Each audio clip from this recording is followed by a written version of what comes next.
وسلم وبارك عليه وعلى آله. بسم الله الرحمن الرحيم.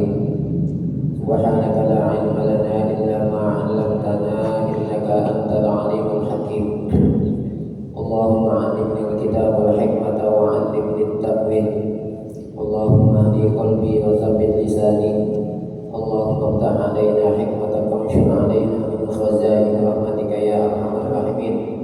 اللهم نور قلوبنا بنور هدايتك كما نورت الأرض بنور شمسك أبدا أبدا برحمتك يا أرحم الراحمين. اللهم ارزقنا فتحا وفهما في القرآن العظيم نورا نهتدي به إلى الصراط المستقيم. رب اشرح لي صدري ويسر لي أمري واحلل عقدة من لساني يفقهوا قولي. قال المؤلف رحمه الله ونفعنا بعلومه آمين. وعن ابن مسعود رضي الله عنه قال قال رسول الله صلى الله عليه وسلم من أحسن الصلاة حيث يراه الناس وأساءها حيث يخلو فتلك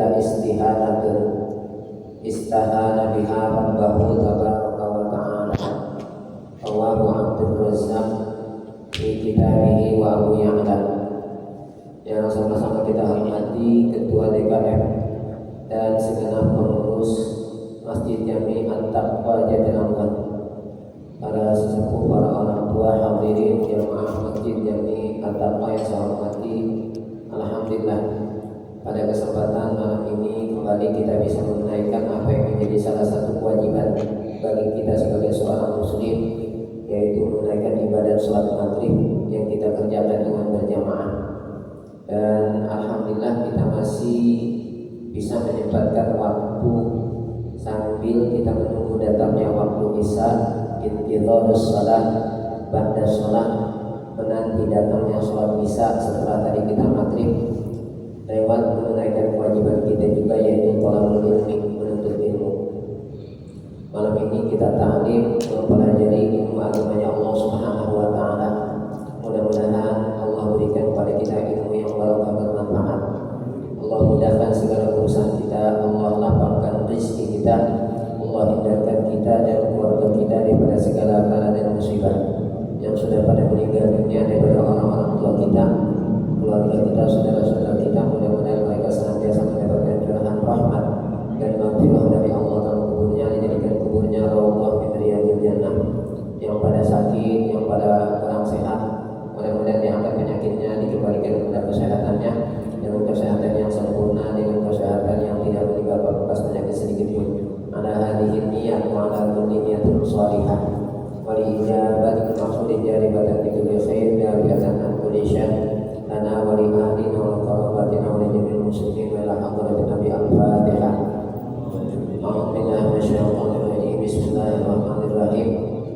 Bismillahirrahmanirrahim. Maliki yaumiddin. Iyyaka na'budu wa iyyaka nasta'in. Ihdinas siratal mustaqim.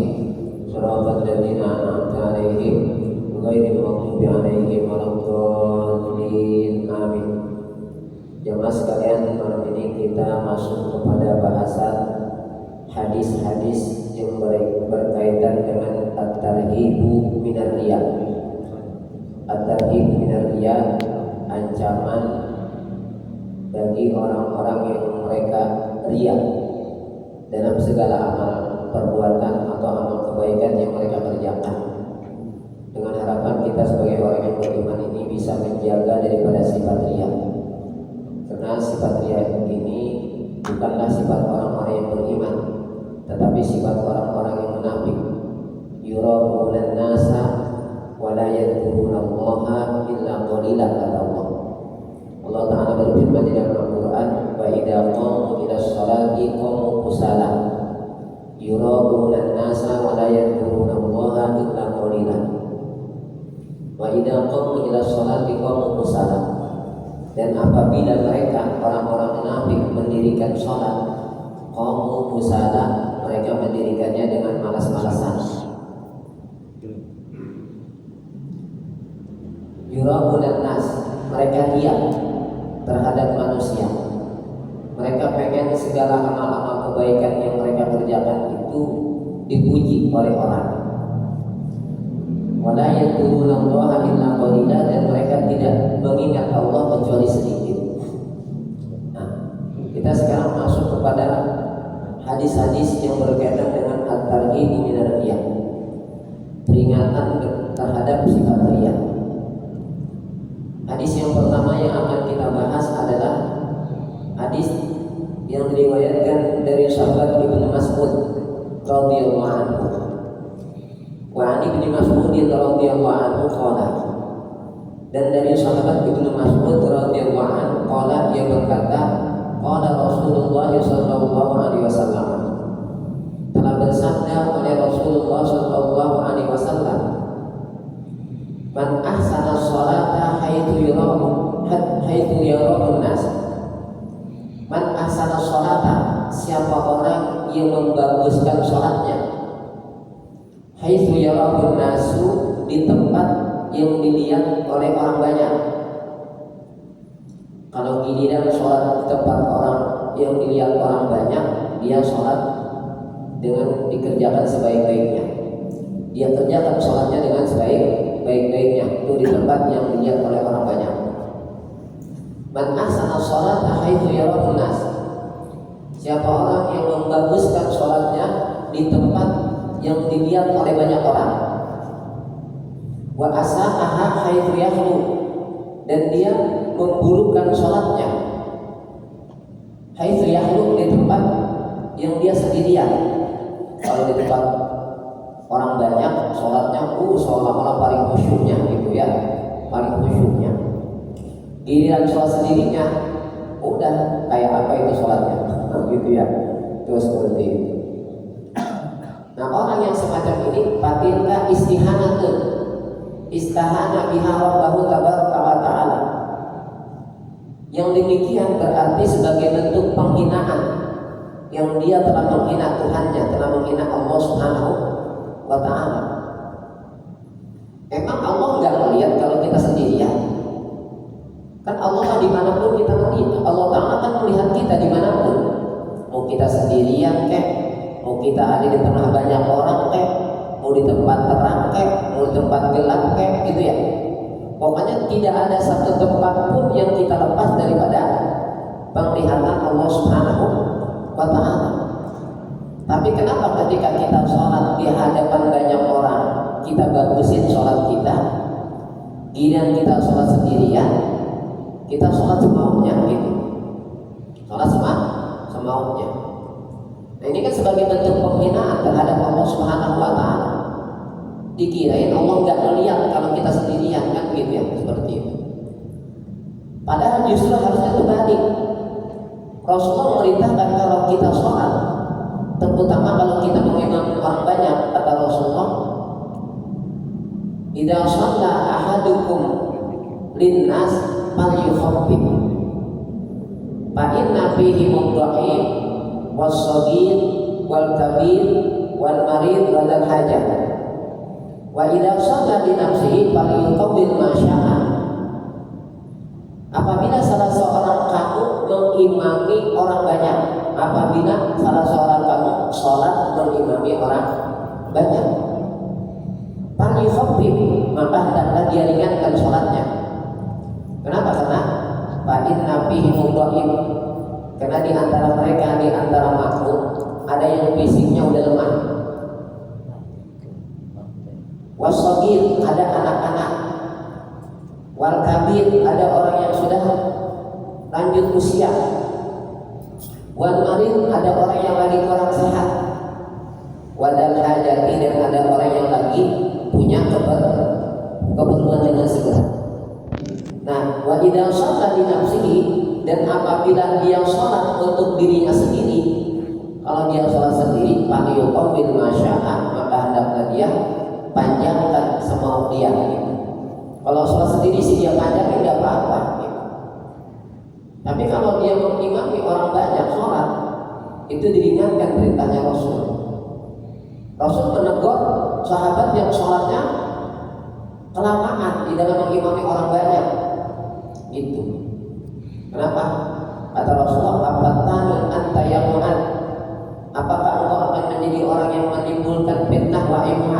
wahai Mu'ad, begitu kata Rasulullah. Ditegur tuh sahabat Mu'ad. Dikarenakan sholatnya lama banget, ya, makmum udah pada apa? Udah pada gelisah gitu ya, begitu. Terus seperti itu. Nah ini menunjukkan bahwasanya orang berarti kalau demikian orang kan riya ya. Kenapa dia lamakan kalau sholat di depan orang banyak, dilihat oleh orang banyak? Sedangkan kalau sholat sendirian, dia masih malah sholatnya apa semaunya dia. Ini kan menunjukkan dia pengen dipuji orang gitu kan. Dipandang ini sholatnya sangat bagus gitu, sholatnya sangat khusyuk, sholatnya sangat baik. Nah ini yang harus menjadi bahan introspeksi diri kita. Bagaimana ketika kita sholat di tengah-tengah orang banyak, dan bagaimana ketika kita sholat sendirian gitu. Lalu Rasulullah SAW bersabda dari sahabat Syaddad bin Aus radhiyallahu anhu, annahu sami'a an-nabiy sallallahu alaihi wasallam yaqulu, bahwasanya ia telah mendengar Rasulullah sallallahu alaihi wasallam bersabda, man shoma yura'i faqad asyraka, siapa orang yang puasa karena riya, faqad asyraka, maka sungguh dia telah berbuat syirik. Yang dimaksud syirik al-asghar, syirik kecil. Wa man shalla yura'i, dan siapa orang yang mengerjakan salat yura'i karena riya, faqad asyraka, maka sungguh dia telah berbuat syirik. Syirik kecil maksudnya, yaitu riya. Wa man tasaddaqa yura'i faqad asyraka, dan siapa orang yang bersedekah karena riya, faqad asyraka, maka sungguh dia telah berbuat syirik. Itu yang disebut dengan syirik kecil, yaitu riya. Itu yang ditakuti oleh Rasulullah SAW daripada umatnya, yaitu syirik kecil ini. Kemudian hadis yang diriwayatkan dari sahabat Abi Hurairah radhiyallahu anhu, ia berkata, sami'tu Rasulullah sallallahu alaihi wasallam yaqulu, aku telah mendengar Rasulullah SAW bersabda, man tazayyana bi amalil akhirati wa huwa la yuriduha wa la yatlubuha lu'ina bis samawati wal ardi, rawahu Tabrani fil Awsat. Kata Rasulullah, man tazayyana bi amalil akhirah, siapa orang yang menghiasi dirinya dengan amalan akhirat, berarti dengan sholat, dengan zikir, dengan puasa, dia hiasi dirinya dengan amalan akhirat. Wa huwa la yuriduha, sedangkan dia sama sekali tidak menghendaki akhirat. Sama sekali dia tidak menghendaki akhirat dengan amal yang dia kerjakan tersebut. Wa la yatlubuha, dan dia tidak menuntut akhirat, tidak mencari akhirat dengan amalan-amalan akhirat tersebut, maka lu'ina bis samawati wal ardi, maka dia dilaknat. Lu'ina bis samawati wal ardi, maka dia dilaknat di langit dan di bumi. Na'udzubillah. Jadi kalau kita menghiasi diri kita dengan amalan-amalan akhirat, ya memang semata-mata yang kita harapkan adalah pahala di negeri akhirat gitu. Bukan amalan-amalan akhirat, tapi dimaksudkan untuk dunia gitu. Kalau kita beramal amalan akhirat, hendaknya yang kita maksudkan akhirat. Jangan kita mengerjakan amalan akhirat tapi kita maksudkan dunia, seperti pengen dipuji orang, pengen mendapatkan kedudukan atau tempat di hati orang, atau pengen mendapatkan balasan dari orang. Contoh orang-orang yang ikhlas di dalam mengerjakan suatu kebaikan atau memberikan kebaikan, Allah menggambarkan di dalam Al-Quran, innama nut'imukum liwajhillah la nuridu minkum jazaan wala syukra. Innama nut'imukum liwajhillah, sesungguhnya kami memberi makan kepada kamu sekalian, liwajhillah, semata-mata karena Allah. Kami memberi makan kepada kamu sekalian semata-mata karena Allah. Kami membantu kamu sekalian semata-mata karena Allah. Kami menolong kamu sekalian semata-mata karena Allah. La mujazatan, kami tidak mengharapkan balasan sama sekali dari kamu sekalian. Wala syukur, bahkan ucapan terima kasih pun kami tidak mengharapkan. Itu. Bahkan ucapan terima kasih pun kami tidak mengharapkan. Urusan kami beramal semata-mata menjalankan perintah Allah. Lantas kamu akan membalas kebaikan kami ataupun kamu akan berterima kasih kepada kami, itu bukan urusan kami. Itu urusan kami adalah beramal semata-mata karena menjalankan perintah Allah, dan cukup balasannya nanti dari Allah saja. Begitu. Itu orang-orang yang benar-benar ikhlas. Maka di sini kata Rasulullah, man tazayyana bi amalil akhirah, siapa orang yang menghiasi dirinya dengan amalan akhirat, wa huwa la yuriduha, padahal dia sama sekali tidak menghendaki akhirat, wa la yatlubuha, dan sama sekali tidak mencari akhirat, maka yu'ina bis samawati wal ardi, maka dia akan dilaknat. Dia dilaknat baik di langit maupun di bumi. Hadis berikutnya, hadis yang diriwayatkan masih dari sahabat Abi Hurairah radhiyallahu anhu. Qala Rasulullah sallallahu alaihi wasallam, telah bersabda oleh Rasulullah sallallahu alaihi wasallam, kata Rasulullah, yakhruju fi akhir zamani, akan keluar di akhir zaman rijalun, beberapa orang. Nanti akan ada di akhir zaman beberapa orang yang tiduna dunya bidin, yang mereka menipu dunia dengan casing akhirat. Itu. Jadi tujuan mereka dunia berkedok akhirat. Yalbasuna linnasi juludan waqti minan dini, mereka memakai pakaian untuk manusia. Yalbasuna linnasi juludan waqti minan dini, mereka memakai pakaian untuk manusia juludan waqti, yaitu pakai kulit domba minan dini, dikarenakan lembutnya. Tapi alsinatuhum ahla minal asal, lidah mereka lebih manis daripada madu. Ucapannya manis banget gitu. Ucapannya betul-betul membuat kita terpesona, tertarik dengan ucapannya. Tapi wa qulubuhum qulubud dhi'abi, tetapi hati mereka adalah hati serigala. Nah, ini mungkin istilah pepatah yang sering kita dengar, musang berbulu domba. Tuh, hadisnya seperti itu sebetulnya. Itu pepatah musang berbulu domba. Kalau hadis Rasulullah itu, mereka memakai pakaian dari kulit domba, tapi hati mereka apa? Serigala gitu. Lah Pak, kalau kita ada di tengah-tengah atau kita di hadapan kita ada seekor domba, kita kan merasa aman-aman saja. Domba binatang yang jinak, kayak gitu ya. Bahkan kita senang memelihara domba, tapi kita nggak sadar sesungguhnya itu bukan domba yang kita pelihara. Itu kita nggak sadar bahwasanya yang selama ini kita pelihara, yang selama ini kita selalu dekat dengan dia, itu serigala gitu.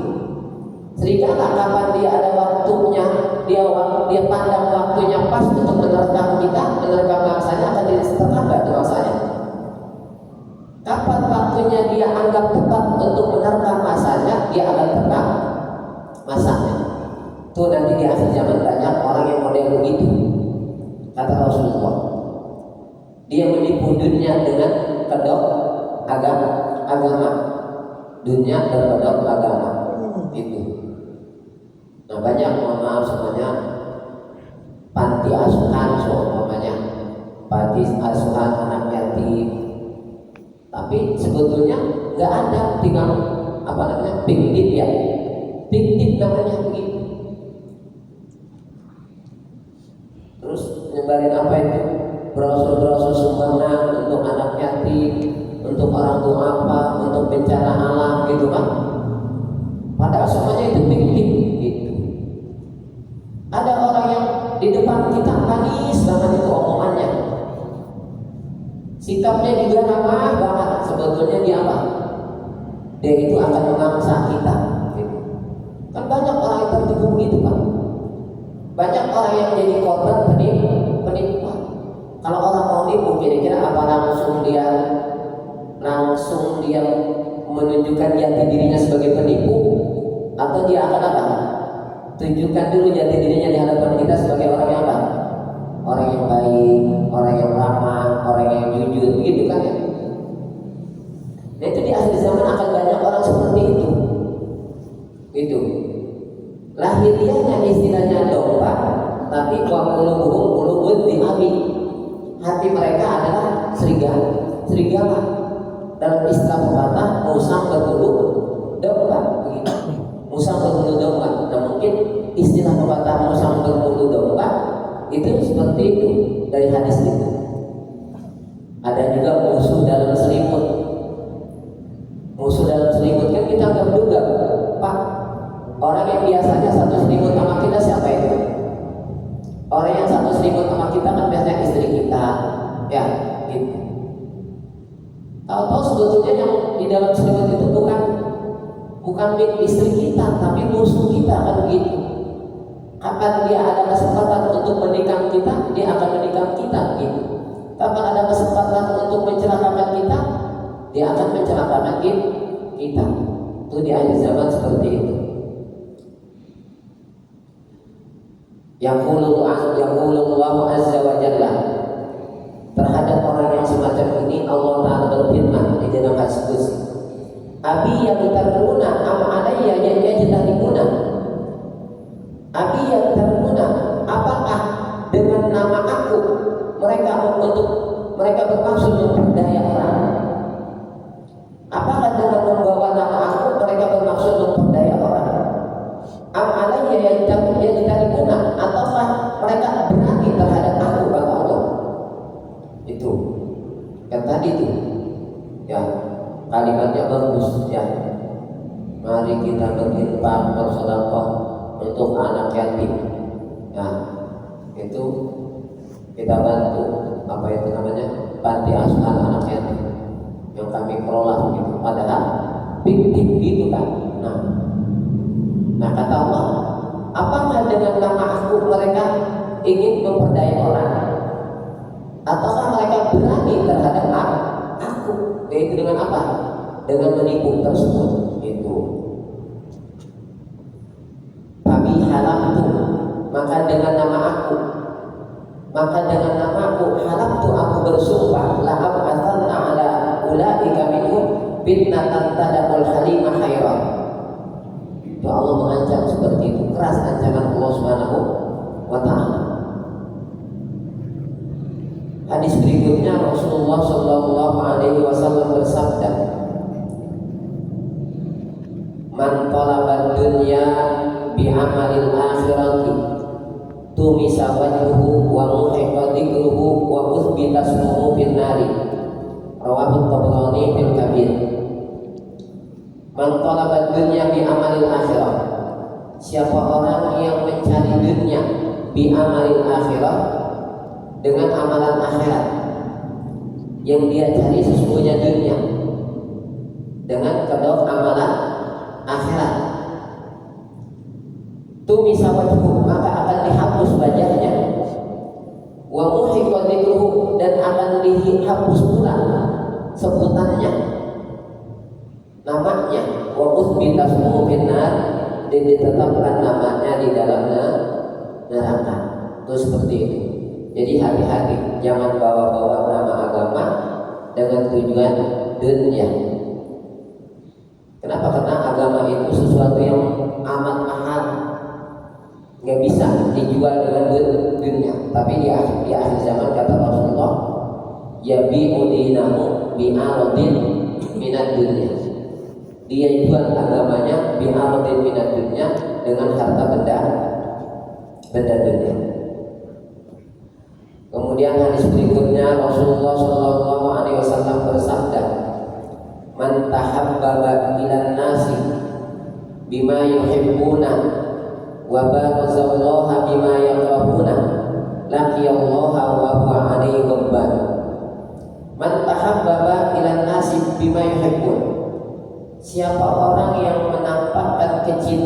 kepada manusia.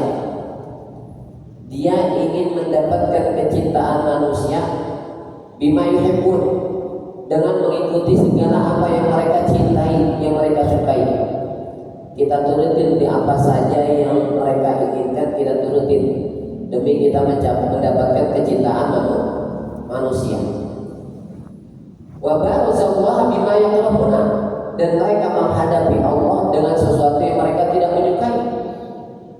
Maka laqiyallaha wa huwa alaihi ghadban, maka dia nanti akan berjumpa dengan Allah Subhanahu wa taala wa huwa alaihi ghadban, sedangkan Allah taala murka kepadanya. Allah taala murka kepadanya. Nah, ini kita, Rasulullah mengajarkan kepada kita ini, di dalam hidup itu harus ada keseimbangan, at-tawazun bil hayati, keseimbangan di dalam hidup. Ini kan banyak orang yang nggak seimbang dalam hidup. Orang yang urusannya habis buat urusan dunia, akhirat sama sekali nggak ada porsi untuk akhirat.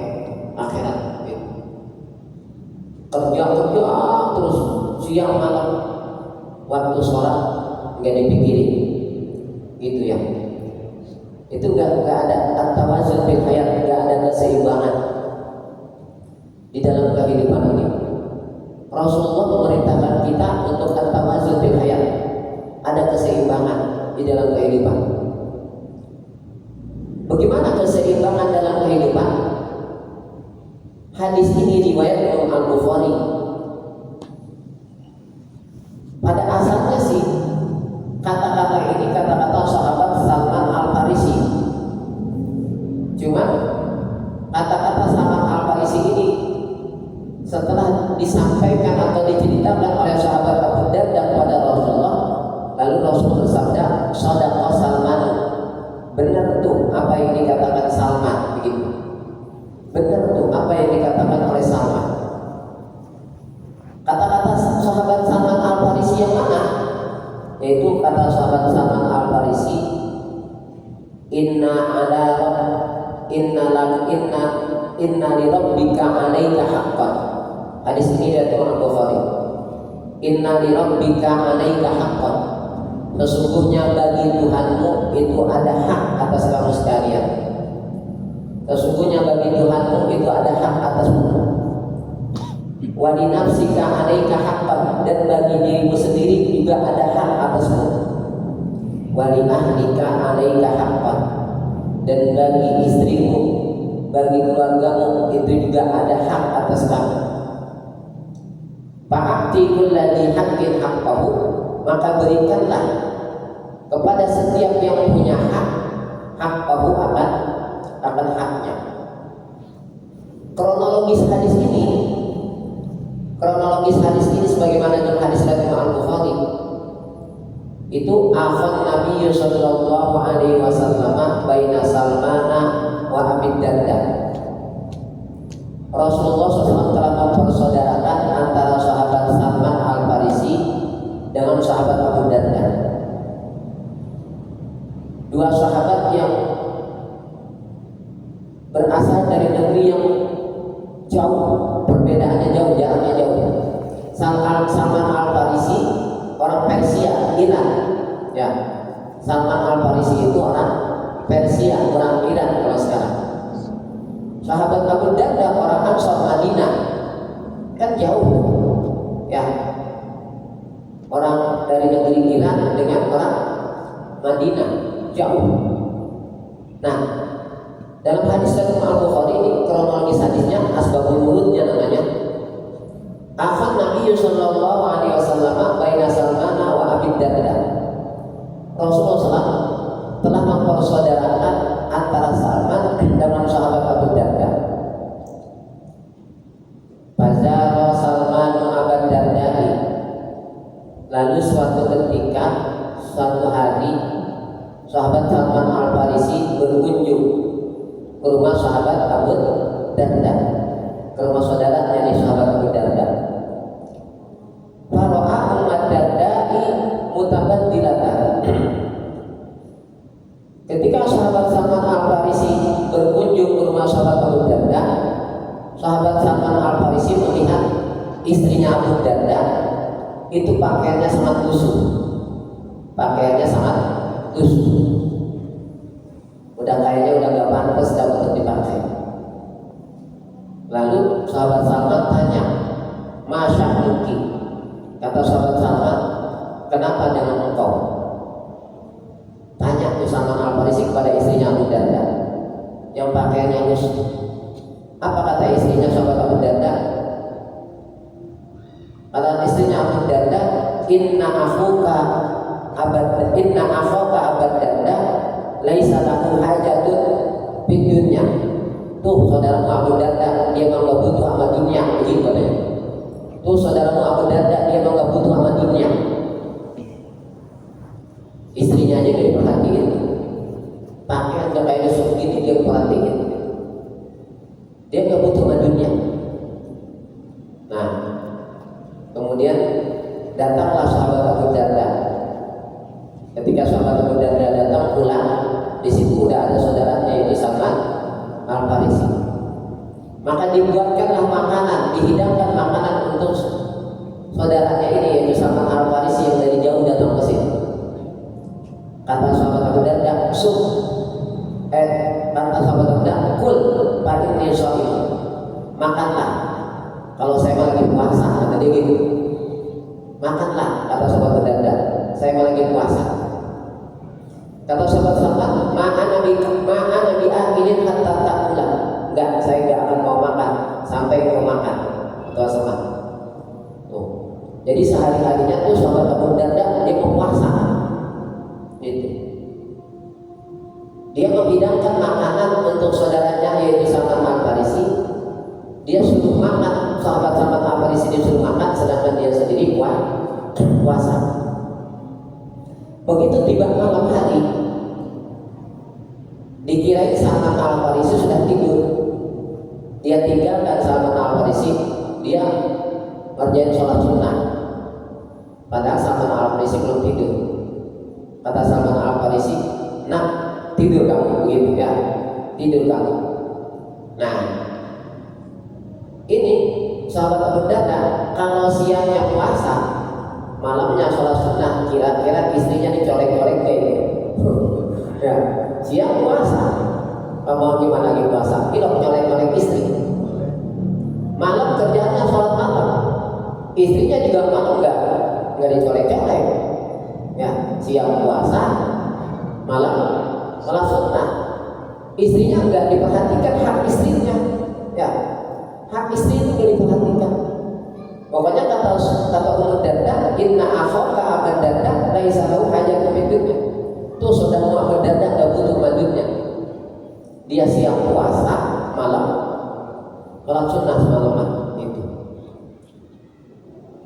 Nah, begitu akhir malam, lalu sahabat Salman berkata, kum pal'ana kum. Kata sahabat Salman, nah sekarang waktunya untuk bangun.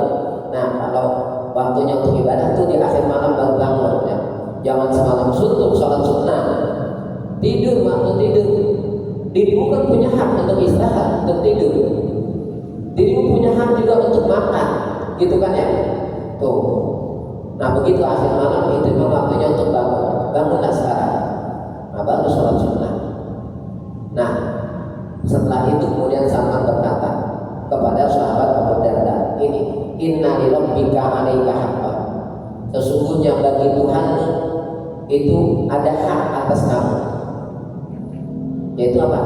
Hak Allah adalah diibadahi oleh kita sebagai hamba-Nya. Wa ma khalaqtul jinna wal insa illa liya'budun. Tidak aku jadikan jin dan manusia melainkan agar mereka beribadah kepadaku. Itu adalah hak Allah atas kita, yaitu diibadahi oleh kita. Wa li nafsika 'alaika haqqan. Dan bagi dirimu sendiri itu ada hak atas kamu. Diri kita punya hak. Kita harus makan, kita harus minum, kita juga bekerja, kita juga perlu istirahat. Ini semalaman main HP, semalaman main HP. Grup sampai jam 2 masih belum tutup juga itu grup juga, gitu ya. Punya hak Pak diri kita juga. Kita perlu makan, kita perlu minum, kita perlu kerja, kita perlu istirahat. Istirahat yang terbaik adalah tidur. Itu. Nah, wa li ahlika 'alaika haqqan, dan istrimu, kata sahabat Salman kepada Mudarrah, istrimu juga punya hak atas engkau. Dia diperhatikan nafkahnya, makannya, pakaiannya, tempat tinggalnya, termasuk nafkah batinnya. Fa'atikul ladihan min haqqahu, maka berikanlah kepada setiap yang punya hak akan haknya. Padahal Salman kan ibadah Pak, sholat, puasa siang, puasa, malam ibadah, malam sholat. Itu begitu urusan ibadah. Kalau melalaikan hak-hak yang lain juga nggak boleh. Puasa terus, diri kita punya hak untuk berbuka, gitu, untuk makan dan minum. Jangan puasa terus. Sholat semalam suntuk, diri kita butuh istirahat untuk itu. Itu segitu ibadah. Apalagi kalau melalaikan hak karena yang lain. Kita punya keluarga, anak dan istri, seharian mancing, seharian mainin guru. Gimana tuh? Urusan agama saja, urusan ibadah aja masih ditegur tuh. Kan hak udah nggak puasa.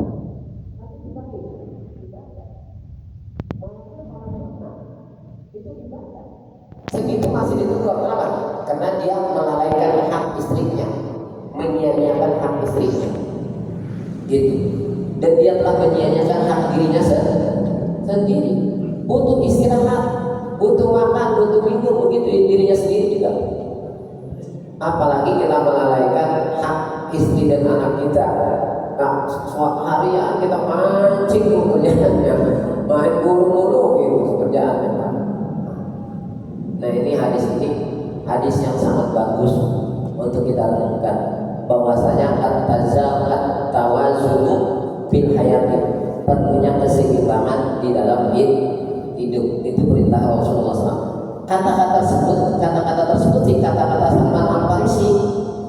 Tapi ketika sahabat Abu Darda menceritakan tentang kejadian tadi itu, ya, apa yang dikatakan oleh Salman Al-Farisi kepada dirinya, lalu disampaikan kepada Rasulullah, apa kata Rasulullah? Shadaqa Salman. Benar tuh apa yang dikatakan Salman Al-Farisi. Jadi sekalipun itu perkataan sahabat, itu sesungguhnya adalah hadis Rasulullah SAW. Kenapa? Karena perkataan sahabat tersebut Rasulullah telah membenarkannya. Shadaqa Salman, benar apa yang dikatakan Salman. Tuh, itu adanya di hadis riwayat Imam Al-Bukhari, ya. Kalau nggak salah di nomor hadis 1965 gitu kalau nggak salah, ya. Nah, ini mungkin masih ada waktu beberapa menit yang mau ditanyakan, silakan sambil menunggu waktu isya. Jadi hadis yang kita pelajari ini hadis mengajarkan kepada kita keseimbangan. Ya, silakan.